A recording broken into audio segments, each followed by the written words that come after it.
What's up, everyone? This is Christian Duke. You're watching Strength Addicts here on Instagram Live, brought to you courtesy of BlackstoneLabs.com, the holy grail of bodybuilding supplements. Remember, my friends, if you're looking to get involved in the fitness industry, there is no better way to do so than by applying to join the Blackstone Labs Legion. Do so today. Also, big thank you to our supporting sponsor, TitanMedicalCenter.com, for all your hormone replacement therapies, glutathione, injectable vitamins, the new ECA Plus stack, and so much more. Visit them today at TitanMedicalCenter.com. So, I'm really excited as part of my interview series today to have IFBB Pro Jody Engel.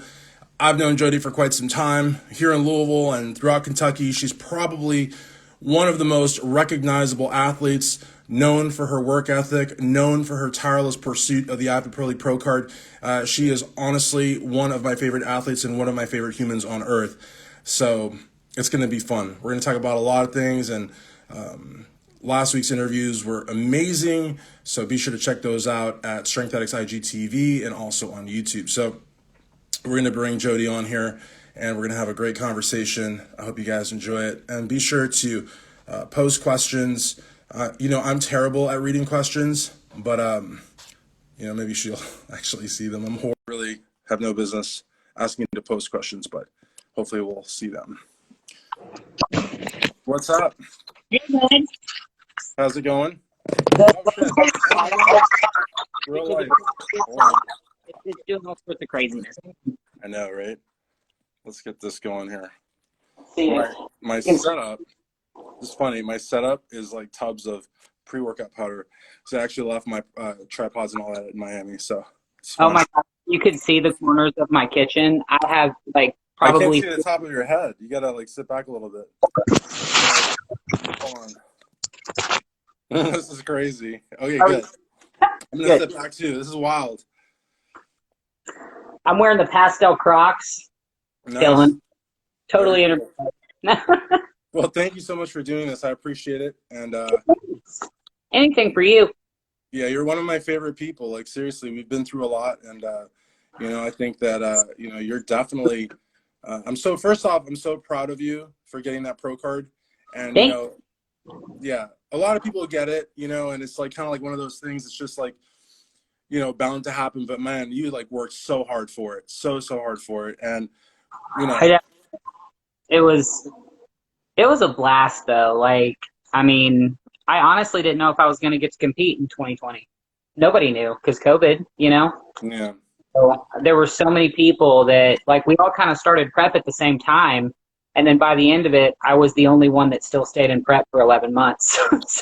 Yeah. I mean, I think that's so crazy because I don't, there's been like H1N1 and, mad cow and like E. coli. I mean, there's been a lot of, in our lifetimes, my lifetime at least, there's been a lot of, nothing like COVID. I mean, COVID like literally stopped the whole like world. It was crazy. Yeah.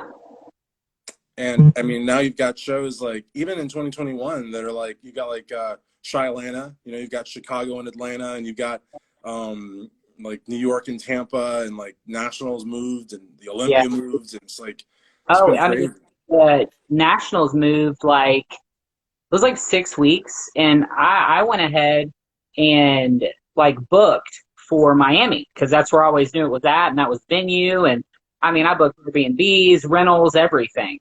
And then I think it was like 4 weeks out. They were like, "Hey, new venue." I'm like, so I had to go cancel everything, find new places. It was a shit show to say the least, but it all worked out. It was fun. Yeah, it's wild. So when did you actually get started competing? Because you've been competing for a while, right? My very first show was 2017. Okay.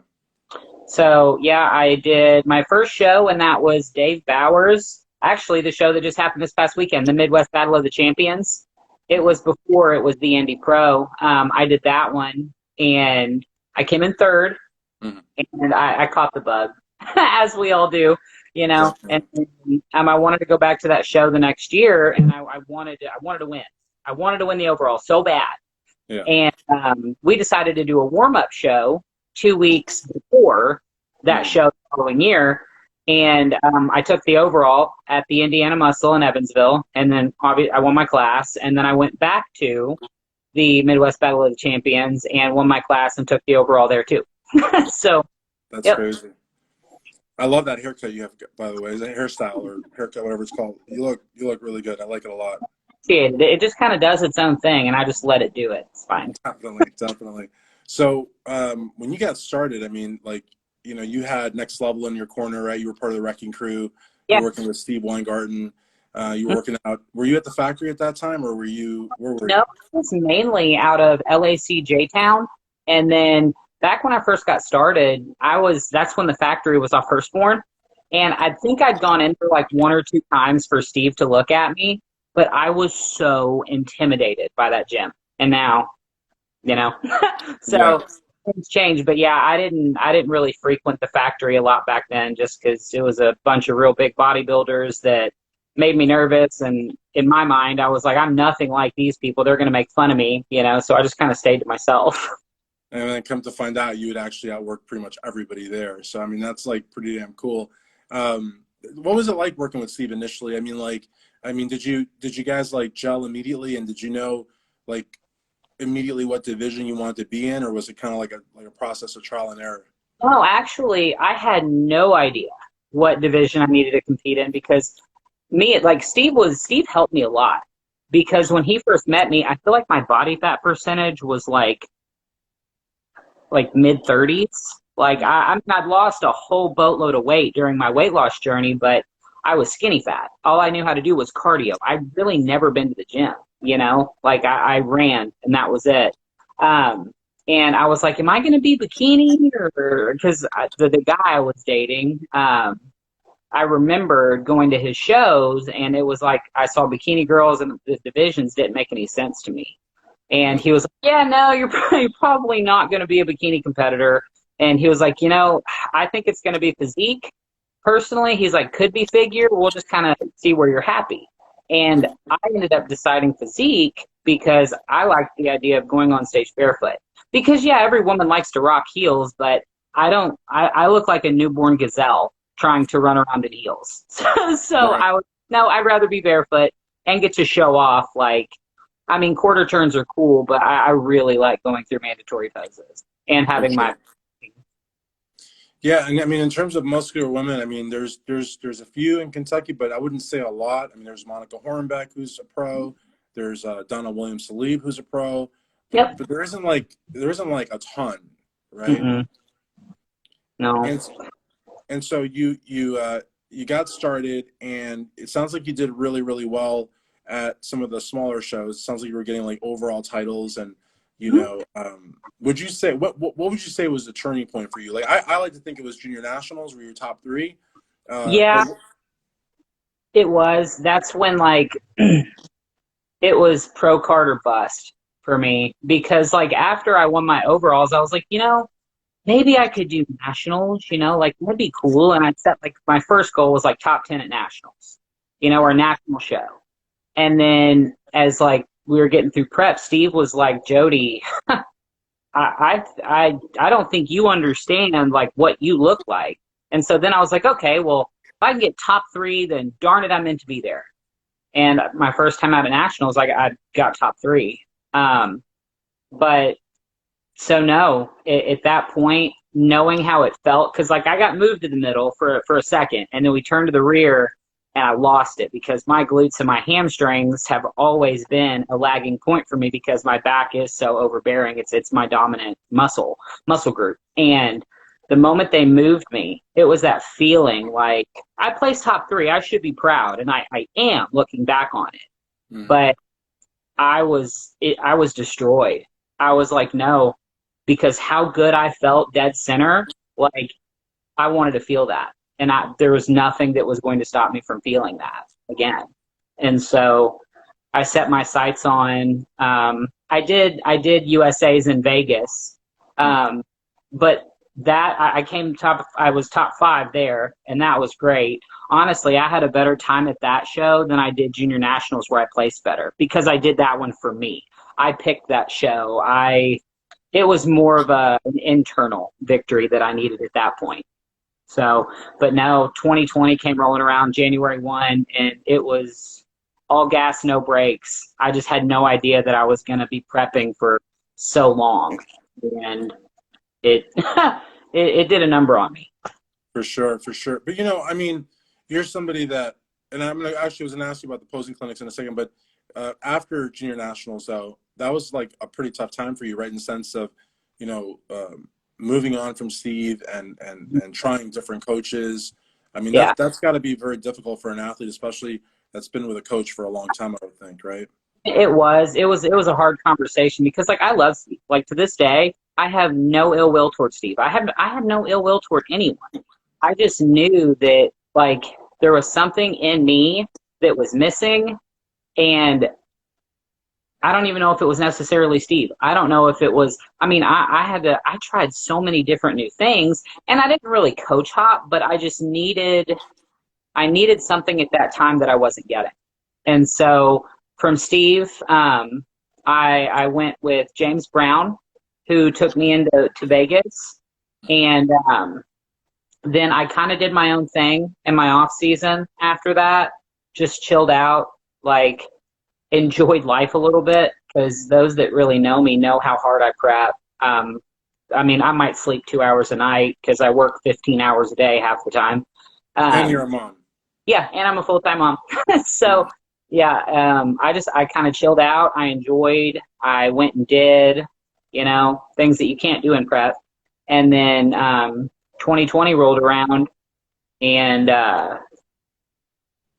it was balls to the wall from that point. I'd always had this idea of a coach that I wanted to work with, but I could never. I don't want to say justify the expense because he is so worth it, but I think it's because I didn't believe I was a good enough athlete to need a coach like that. I didn't believe in myself enough. And then finally, I pulled the trigger. Justin Compton, he was with me for a little bit. And then Justin had some health stuff going on. And he and I are very close friends. Great, great guy. And I hired Shelby. I sent him an email, and I was like, hey, emergency prep situation. I've been prepping all year. I'm probably not able to be helped. Here's my pictures. What can we do? And yeah, he took me on, and man, we we did the damn thing. We did it. It That's was awesome. awesome. And we'll get to when you turn pro, but like we're kind of like stuck in this spot because there's a lot of stuff going on that I think a lot of people are privy to, and I think your interview, much like Ty Robinson's interview last week, is one. I don't know if you could see the view count, but is one that's going to get watched on replay quite a Yeah, bit, and I don't really know why that is, but maybe people are busy, but I just feel like people prefer watching certain interviews on replay. And I don't know. The thing with live is that, you can't hide when when you come in, you can't hide. I can see you, you can see them. And yep. I mean, but with regards to Bridges, you've been somebody that has maintained great relationships in the industry. Hmm. We work together at the factory with Ray. I think you've got a good relationship there. You've got, I believe you have a good relationship with Steve. I believe you have a good relationship with Next Level. Yeah, Tell us a little bit about that, because during this time also, I believe that was a transition for you as well with them.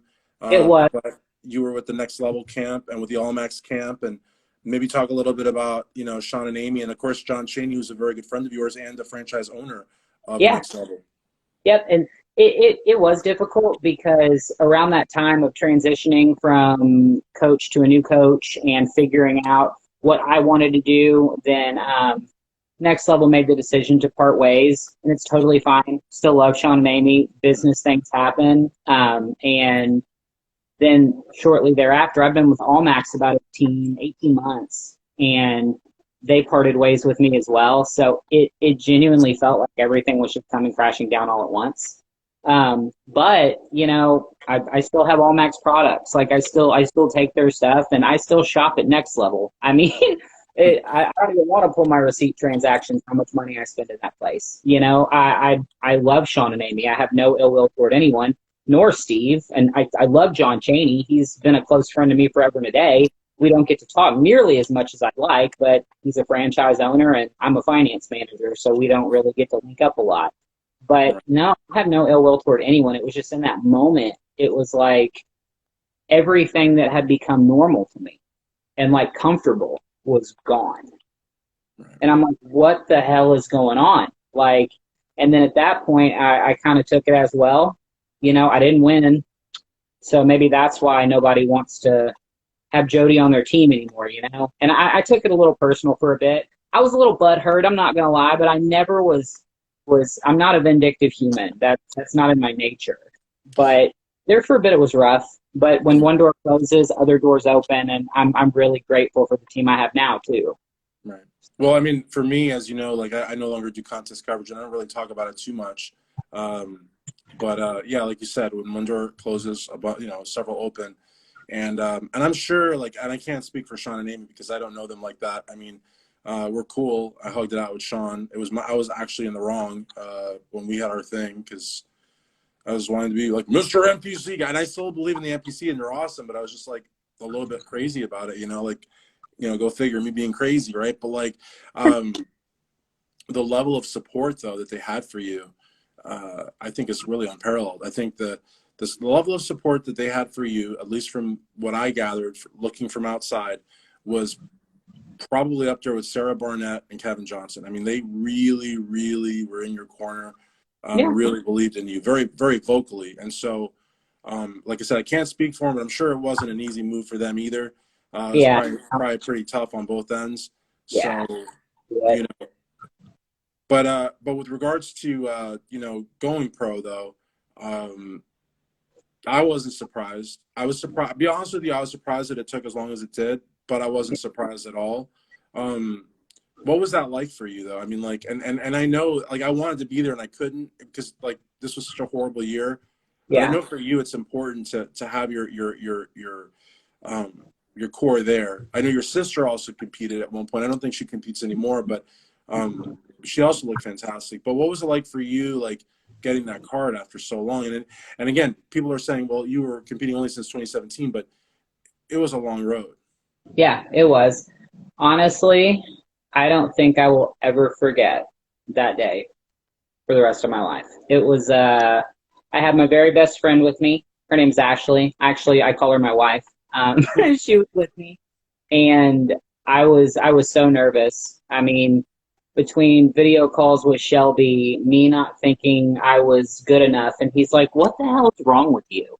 And Ashley saying the same thing. Justin Compton came by the Airbnb, and he looked at me. He's like, "Dude, like stop." But I was terrified, and I remember going out at prejudging and how we fell in line, like, because they go out by last name in alphabetical order and whatnot. It put me in the middle, and so I remember going through our quarter turns, and every person back there in my mind looked better than me. I think that's kind of the way it is for all competitors, but I was just waiting for him to move me. I was like, okay, here we go. Like, they're going to put me on the outside at any point. And then I never moved. And I was like, anytime now. So they took us through one round of our mandatories. All right, ladies, we'll see you back at finals tomorrow. And I even like looked out at Sandy. I'm like, huh? Because I know what middle means. Yeah. I go walking off stage, and all the girls are like patting me on the back, and they're like, "You look insane! Like, I can't believe that." I'm like, it. I still didn't believe it.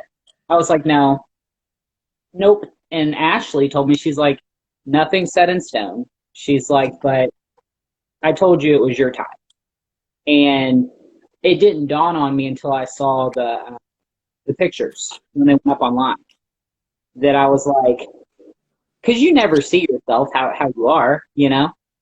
And I was like, that's me. And I immediately go like, I'll take off, and I'm sending them to Shelby, and I'm so excited. But still, like, in the back of my mind, I was like, there's no way I'm going to go pro. Because, Christian, since 2017, I have had more people tell me that it's impossible for you to do this. I'm not the most genetically gifted. I mean, I put on a boatload of muscle is what I did. I'm not some shoe-in for it, and I had been told so many times that this is not feasible for you to do. Yeah, I was going to ask you, like, where did that hypercritical sense come from? Because I think you look fantastic, but that's probably where it came from. People, I don't know if that's if that's tough love, I don't think that's tough love, because I think you've got the capability, and I think the work ethic is there. So I don't know if it's tough love or people hating on you or whatnot. I know that you have haters, and as positive as you are, you know you have haters.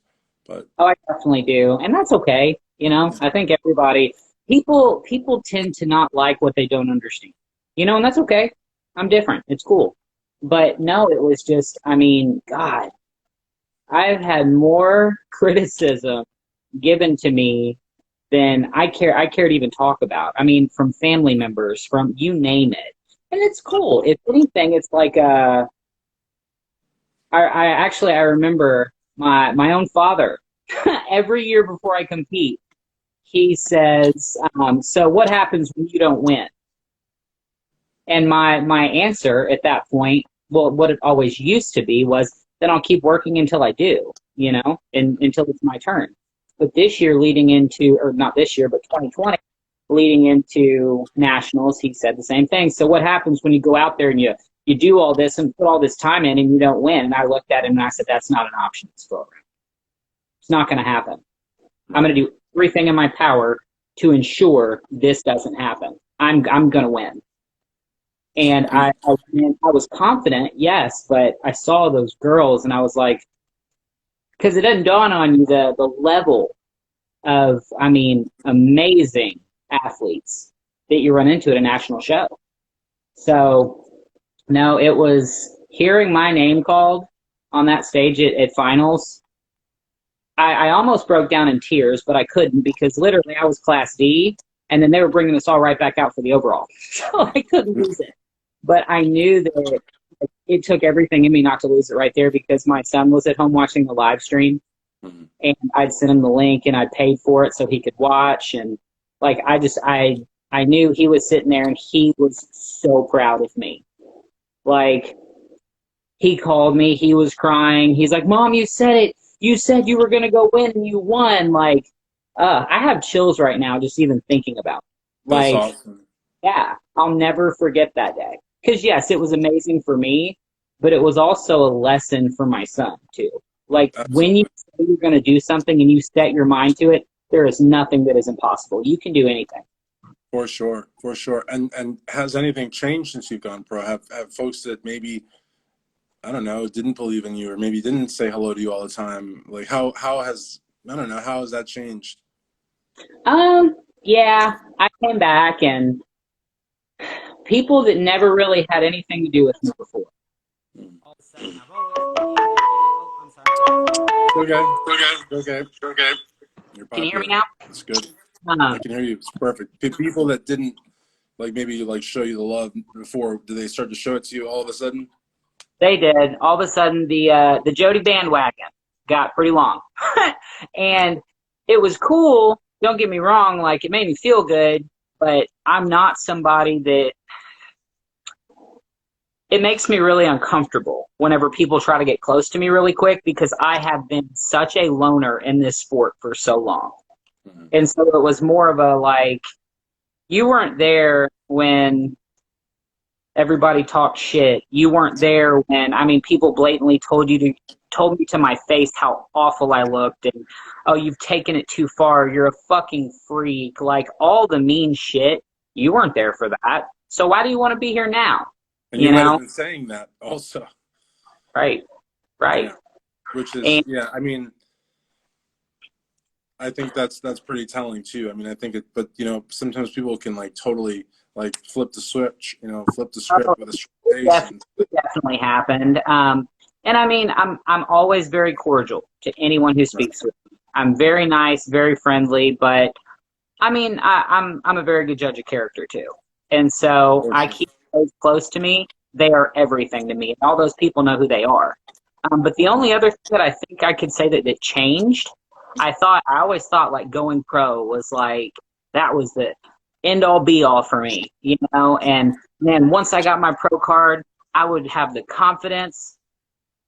All that happened is I felt more pressure to perform, because now I'm on this higher level, Mm. and it was more pressure for me. But that's not saying it's going to be that way for everybody. It's just that's how I'm built. Whether Yeah. it's my job, bodybuilding, or anything, I'm never enough, and that's what keeps me like like a moving train. I never stop until I'm No, for forced. sure. But let's talk a little bit about jobs, though, because I mean, you're very, very good at what you do. I You am. sell cars. You sell cars. You do finance. You do a million different things. I'm Now, actually. I left the automotive industry, like cars. mhm, Um, and then I worked for the factory for a little bit, just kind of a reprieve, and then I went back to the finance office, but I work for Harley Davidson. I've been with Harley Davidson since February of 2020. very cool. But you also were on the verge of getting a very good job at a company here in Louisville, and the only thing that prevented you from getting that was your muscular look, which I thought was like, and the fact is it wasn't you, it wasn't speculation. They actually told you that you would have the job, but your muscular look. I mean, I don't know how that's even legal. I don't think it is, but It wasn't, the verbiage wasn't that. It okay, was the woman we wanted in this role. Um, it was the words that were said to me is women are supposed to have a much more feminine appearance. We picture our person in her sundress, and I'm like, hey, it's cool, it's fine, totally all right, like that's fine. And quite frankly, now the company that I'm with, they cherish me, they love me, like, and I love all them. It's like a big family. And guess what? They love my haircut. yeah, They love my tattoos. Like it's yeah. me. They want me. It's just So crazy to me that somebody would. I think discrimination's horrible, and it doesn't make it any better if you don't actually vocalize it or whatnot. But like to actually say that to somebody, that to me is like the never even scariest thing. ask about my credentials, because little do they realize they missed out on a very, very profitable asset to a company. But that's Absolutely. cool. That's fine. It's their loss, not mine. No, totally, totally. But just unfortunately, we have to share the planet with people like that. But you Yeah, know, the factory was an interesting run. The factory, I did all the social media, and you were doing PT. You were managing the Get Fit in St. Matthews, and you were managing the factory. I mean, you're doing a lot of stuff. From what I understand, I think Bond's doing the social media now, and I think he might even be managing the actual factory. I'm not sure, but I I think mean, mhm. What was that like for you? Because I think when we first talked about it and we had those lunches with Ray, and I love Ray, and Ray actually just asked if I wanted to have lunch this week, but unfortunately, I'm working. The job that I have now really won't really permit that really yeah. schedule wise. But I love Ray. He's awesome. I wish him a happy New Year and all that. But what was it like? I mean, working there, because I know that the prospect of managing and doing PT at a most hardcore gym in Louisville, that was a pretty cool thing. Yeah. It sounded like. No, I really enjoyed it. Honestly, like fitness and health and wellness, and that is where my passion's at. I had a boatload of PT clients, and I would help with dietary needs and stuff like that. And that was the most rewarding thing, was seeing my clients every single week, sometimes multiple times a week, and then hearing the excitement that they had whenever they were down another 5 pounds, or a guy that I was training was down 63 pounds in 3.5 months. Like, I mean, just killing it. And not even just seeing them get smaller, but like they were physically getting smaller, but they were just becoming larger than life, like that. Because I remember feeling that way when I went through my weight loss journey, but I didn't have anybody to help me. And so it Because you did go through a pretty killer weight loss journey. That's right. 167 pounds in 11 months. Yeah. Wow. So it was like, that was so rewarding. I loved my PT clients. The only issue I ran into, it wasn't so much Ray. I love Ray. I mean, hell, I'm wearing his hoodie. Mhm. It came down to me as a person. The whole reason I left the automotive industry when I did is because I got sick of the hours. I got sick of maybe getting to kiss my son goodnight twice a week before he was in bed. I hated that. And so, but what ended up happening is my character took over, and I overloaded myself with PT. I was working at the factory. Very first client was 6 a.m. So I'm at the fat, and I wouldn't get home until 9 to 10 o'clock at night, because between PT, then I'm also managing all three. Well, now then three gyms, Right. So I'm running gym to gym to gym, running back for PT, and it wasn't feasible. Right. And I knew for the hours I was working, the industry that I was in prior was much more lucrative for me. For Um, sure. if I'm putting in the hours, I'm gonna get the paycheck, and that was my turning point. I was like, okay, it's not Ray's fault, it's nobody's fault but my own. I allowed my plate to get too full, like I always do. I'm known for that, and I went back to what I know best and what I'm best at. I don't know. I think I'm a pretty good personal trainer, but I think you're a very good personal trainer and a coach too. You actually prep people as well. I You don't like do. to really broadcast that, but you do.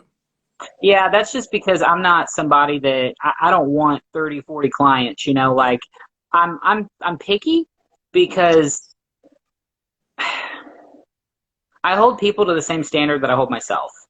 Right. And it's just a saturated market of coaches, and that's not what I need to do for a living. I don't need a client to pay a bill, Right. If anything, I'll take on folks that like I really see like not even potential physique wise, mental wise, Yeah. like where their heads at, who they are as humans, their character traits.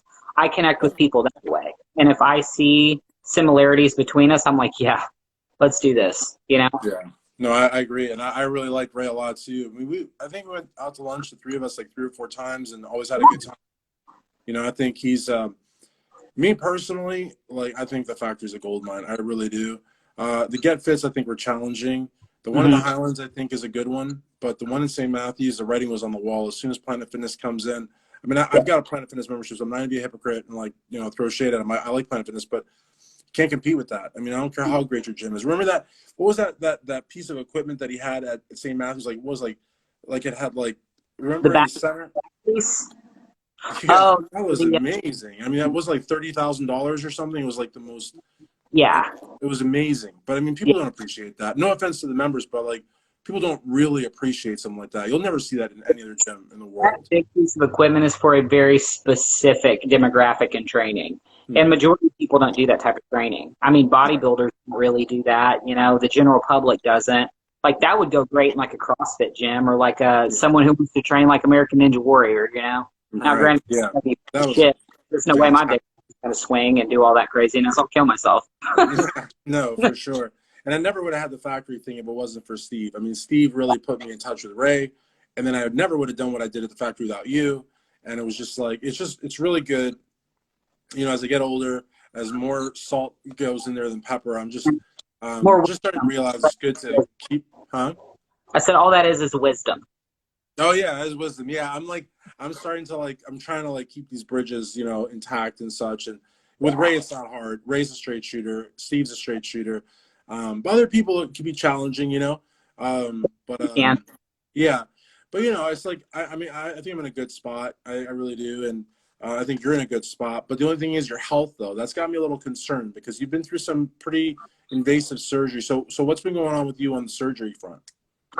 So, we'll take it back to a couple of weeks after my show. I ended up, well, take it back even further. I started prep January 1. March of 2020, I hurt my shoulder really bad training. And I am an idiot. We all know how I am when I train. I stopped that exercise, but I finished the workout. But I couldn't do anything with my arms or my left arm for about a week. I mean, it was that bad off. I went and had it looked at, and I was told that my rotator cuff was torn. Only a select few people I even told about it because I knew, like, if my coach knew, he was going to say, hey, you don't need to compete. And that wasn't an option for me. So from March through November, I trained, now minus that week I took off. I trained with a torn rotator cuff. I ended up tearing my labrum, and then my bicep tendon was torn off the front of my delt as well. So I prepped all year on that shoulder, taking BPC and TB500 injections in it every day. Because if I didn't take those injections, I physically, the arm was immobile. I couldn't move it.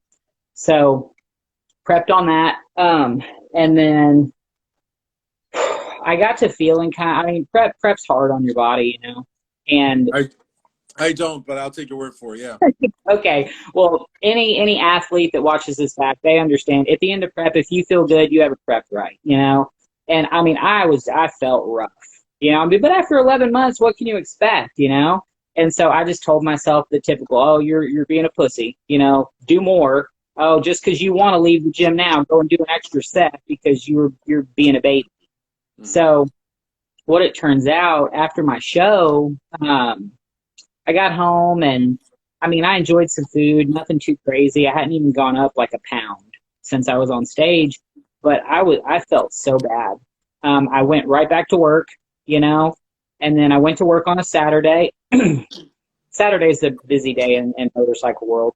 And I was trying to fall asleep at my desk, which is not like me. So I'm off on Sunday, Monday.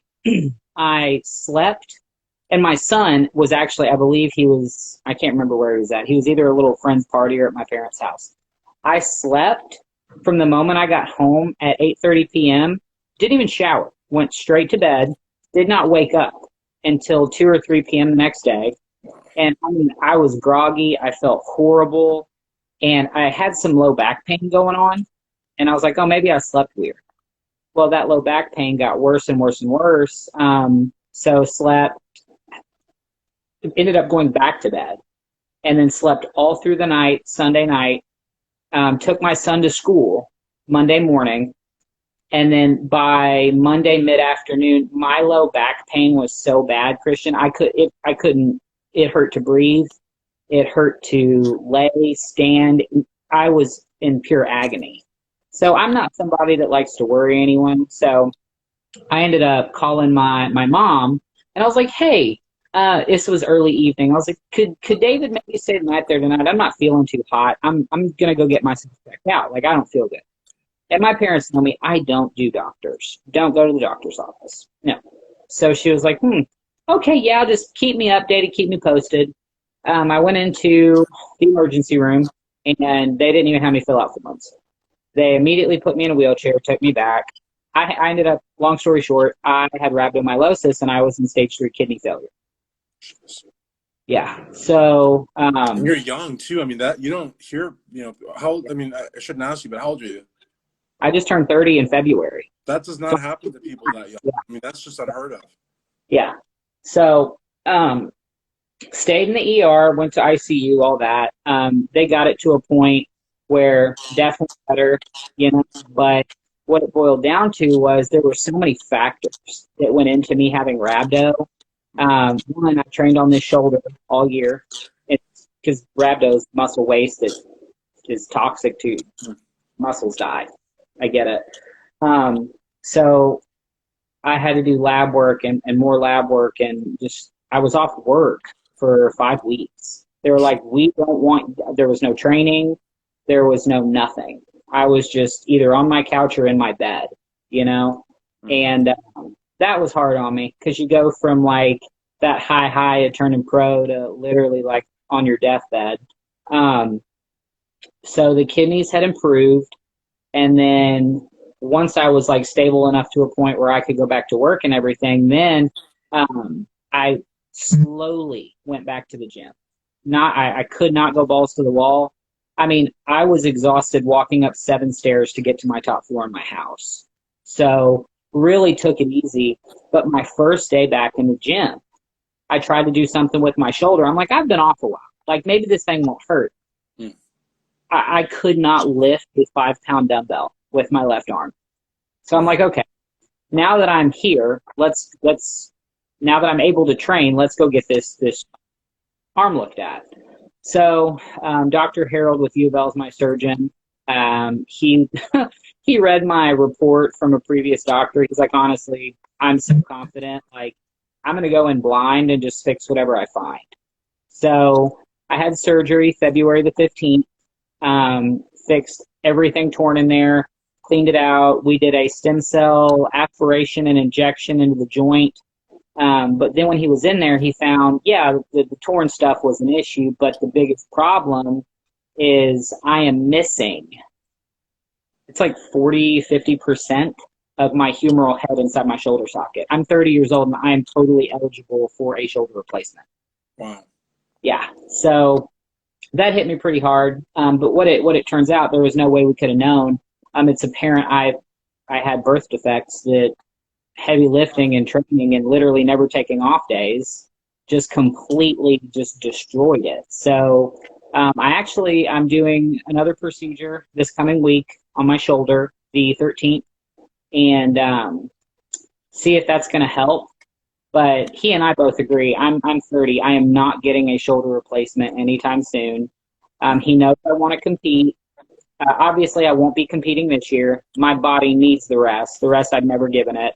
But I will be back on. I will do my pro debut 2022. There is nothing that's going to keep me from it. So, and my surgeon's aware. He's like, you just have to understand what you're doing by training. I get it. The shoulder, it's wrecked internally. I get it. But everything's attached. So let's party because I want to train. So well, you look lean, and I know you've come off of everything, but you look lean. You look to be in shape. I don't know. You must be doing cardio. You must be like lifting everything except for that, the shoulders area. I can still do legs. All I've been able to train since, God, whenever I've been able to train, like after rhabdo, I can't even remember a date. All I've done is legs. And so everybody actually made comments because I bought a new truck and I posted a picture on Instagram. I saw, yeah. Mm-hmm. Everybody was like, oh my God. I'm like, yeah, my legs and glutes. Well, that was my biggest critique, was that I was thin from the rear because, again, my back is so dominant. I needed more glutes and more hands. So that's what I had been working on this off season, and I think it has worked. But yeah, I had to come off everything, something which is very foreign to me. Being honest, I'm fully transparent about everything. But I wish more people were, though, because people do say, oh, Jody takes it too hard. I'm like, what are you talking about? You do the same thing she does. I mean, and some people actually do more than you. Actually, that's we won't get into that, but yeah. Most people don't do it as safely as I do it. I'm under doctor's care when I do it. Right. So now into prep stuff, no, that is not under doctor care. Don't get me wrong. But I get labs. I'm now, the end of prep, nobody's getting lab work. But Florida Alternative Medicine, it's my main sponsor. They have taken absolutely phenomenal care of me. A shout out to Jeff Matthews. My health it's top priority to them. And it's now top priority to me, where it hasn't been. Those that know me know how hard I push myself. I think one of the guys' comments in the gym when he finally saw me again after prep and rhabdo and everything else, he was like, I can't tell you how much better you look now. He said, Jody, when you left here to go to nationals, you looked like you were walking out of a concentration camp. And not even just how skinny you were, just your skin color was off. Like, I wasn't healthy, but I prepped all year. It's what happens. But I think also, I'm sorry, I didn't mean to talk over you, but like you told your dad going into USA's, like there was no plan B. Like you were going to go pro.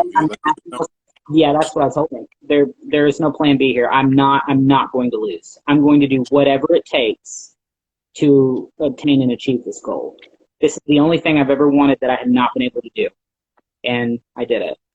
So I wouldn't change a thing. And my parents had that too. They're like, knowing what you know now with your kidney failure and your shoulder and everything else, would you have done it any differently?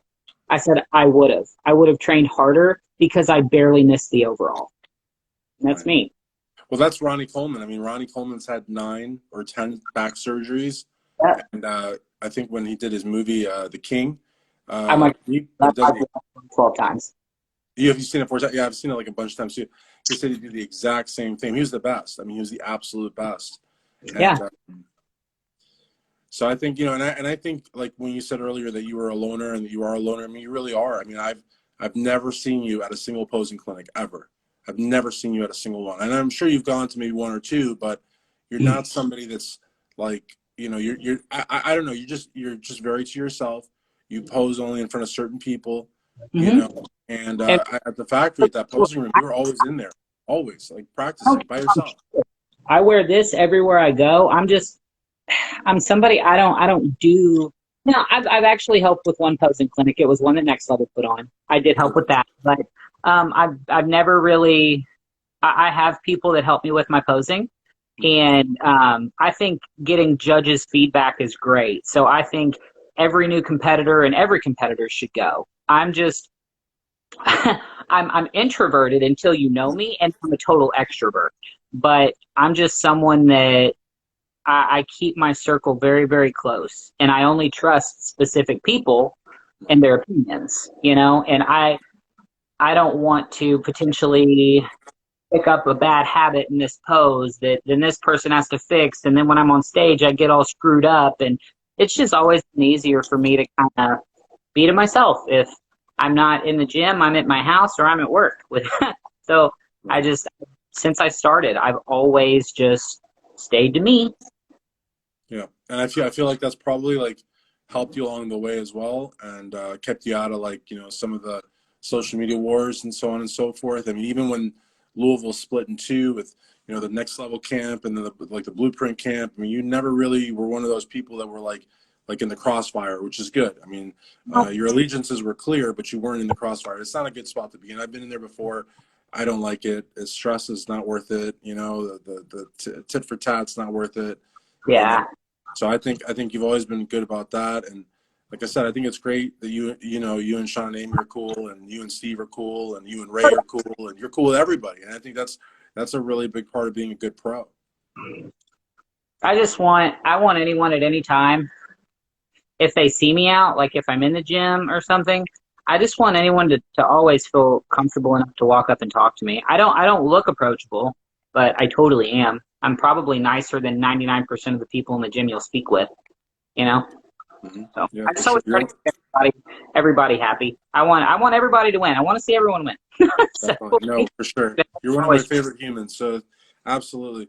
So listen, I want to thank you so much for doing this. I talked to you but I haven't done one of these with you in a while. And yeah. so yeah, I think it was before Junior Nationals, wasn't it? 2019? Yeah, I felt so bad. I wanted to go to Junior Nationals to see you, and I didn't get to go up, but I wanted to.